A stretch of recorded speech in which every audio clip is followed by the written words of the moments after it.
कुछ प्रश्न खड़े किए हैं जैसे साहब ने कि इम्पोजिशन किया जा रहा है, कुछ सुपर इम्पोज करने का प्रयास किया जा रहा है कि multi cultural multi faith system में एक वननेस है, एक भाषा है। इन आरोपों का जवाब आप कैसे देंगे? देखिए, जो विविधता की बात कही गई, विविधता तो भारत की संस्कृति के मूल स्वरूप में है।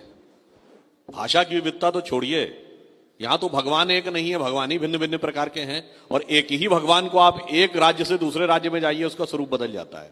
पर समस्या जानते कहां है? समस्या यहां पे नहीं है।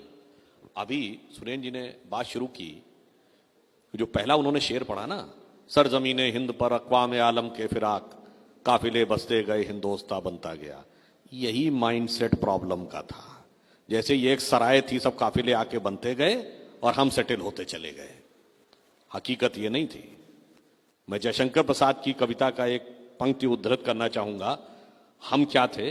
हिमालय के आंगन में प्रथम, उसे किरणों का दे उपहार, उषा ने हंस अभिनंदन किया और पहनाया हीरक हार। जगे हम लगे जगाने विश्वलोक में फिर फैला आलोक, व्योमतम पुंज हुआ तब नष्ट, निखिल संस्कृति हो उठी अशोक। हमने ज्ञान शुरू किया भाई। भारत शब्द का अर्थ क्या है? भा का अर्थ होता है ज्ञान का प्रकाश, और रथ का अर्थ होता है उसमें लगा रहना। प्रॉब्लम यहां से आई। दूसरा उदाहरण, जैसे जो प्रश्न दोनों रेस किए गए, मैं बताता हूं। एक उदाहरण दिया गया वंदे मातरम का। कोई समस्या है क्या इसमें?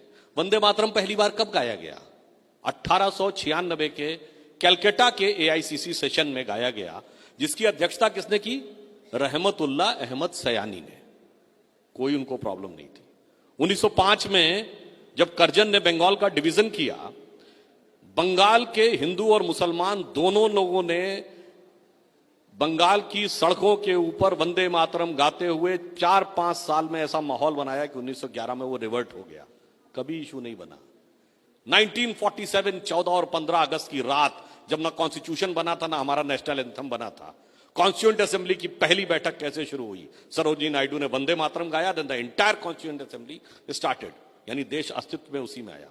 1952 मौलाना आजाद देश के पहले शिक्षा मंत्री बने, और शिक्षा मंत्रियों का जो पहला सम्मेलन हुआ दिल्ली में, वंदे मातरम नहीं, सरस्वती वंदना भी गाई गई। कल्चर था, ये इशू नहीं था। प्रॉब्लम हुआ जब 1976 में इमरजेंसी में सेकुलर वर्ड डाला और फिर उसका पॉलिटिकल यूज करना शुरू हुआ, तब समस्या हुई। अब मैं आपको डिफरेंस का भी बताता हूं। देखिए, जो एक बात कही जाती ना कि आप एक पर्टिकुलर चीज थोपना चाहते हैं ना, मैं कहना चाहूंगा आप एक पर्टिकुलर चीज देखना चाहते हैं। जैसे मैं एक बात कहना चाहूंगा, यह देश जब आजाद हुआ तो 15 अगस्त 1947 को लाल किले के ऊपर शहनाई किसने बजाई? उस्ताद बिस्मिल्लाह खान ने। इस देश के लिए आजाद होने, शहीद होने वाला सेना का फर्स्ट गैलेंट्री अवार्ड विनर कौन था? ब्रिगेडियर मोहम्मद उस्मान, 1948 में नौशेरा की लड़ाई में। और दूसरी बात कहूंगा, 2010 में बैरक ओबामा भारत आए, ज्वाइंट सेशन ऑफ पार्लियामेंट को संबोधित करते हुए कहा, India is not emerging, India has emerged.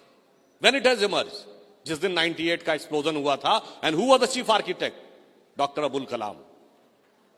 मगर अफसोस है, मैंने नहीं देखा कि ब्रिगेडियर उस्मान आजमगढ़ के रहने वाले थे, कोई गया हो ये सो कॉल्ड सेकुलर पार्टीज वाला ब्रिगेडियर उस्मान के घर। आजमगढ़ में आतंकवाद के आरोपियों के घर जाते हैं। वीर अब्दुल हमीद की शहादत की 50वीं वर्षगांठ 2015 में हुई, कोई नहीं गया, गए सिर्फ हमारे यहां वाले। 2007 में डॉक्टर कलाम को दूसरा टर्म मिले, इसके लिए सब विरोध में थे। और 2007 का ही साल इसलिए महत्वपूर्ण है कि उसी समय अफजल गुरु की क्लीमेंसी के लिए सब प्रयत्नशील थे। तो मैं कहता हूं, अरे बहुत कुछ है। और मैं कहूंगा, जिसको आप गंगा जमुनी तहजीब देश की कहते हैं ना, वो क्या थी? वो थी कि बुल्ले शाह ये कहते थे, आज होली खेलूंगी मैं रसिया, कहे बिस्मिल्लाह। वो गंगा जमुनी तहजीब वो थी कि Dara Shikoh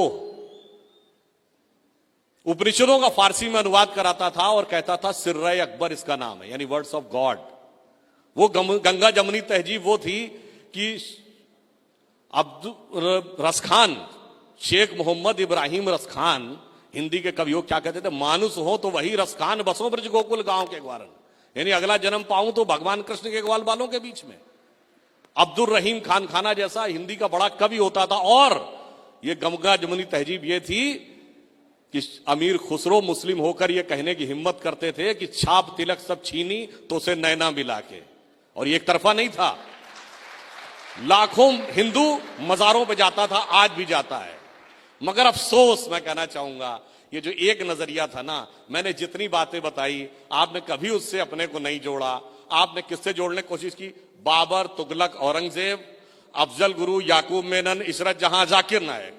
the problem is here. Nationalism कुछ और है, पॉलिटिक्स कुछ और है।